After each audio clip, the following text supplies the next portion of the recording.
আসসালামু আলাইকুম রহমতুল্লাহি ওয়া বারাকাতুহু। সম্মানিত দর্শক, আপনারা দেখতেছেন ভুট্টার ক্ষেত। নীলফামারীতে ব্যাপক হারে ভুট্টা চাষ করা হচ্ছে।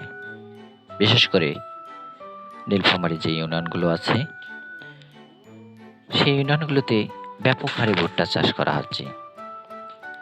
আগামী বছরের ন্যায় এবার ভুট্টা চাষ ৩ গুণ বৃদ্ধি পেয়েছে। আগামী বছরে ভুট্টা যে দাম পেয়েছে কৃষকরা, তাতে লাভবান হয়েছে। আশা করি এবারও কৃষকরা লাভবান হবে।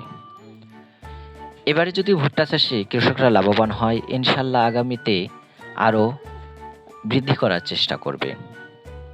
এজন্য ভুট্টা চাষে বেশি লাভ। ভুট্টা খেতে খরচ কম, লাভ বেশি। এজন্য কৃষকরা ভুট্টা চাষে বেশি আগ্রহ দেখাচ্ছে। আশা করি আপনারাও ভুট্টা চাষে আগ্রহ দেখাবেন। ভুট্টা চাষ একটি লাভজনক ফসল। ভুট্টা চাষে কৃষকরা যে হারে লাভ হচ্ছে, আগামী বছর ইনশাল্লাহ আরও বৃদ্ধি করবে। আশা করি আপনারা সকলে ভালো থাকবেন, সুস্থ থাকবেন। ধন্যবাদ সবাইকে।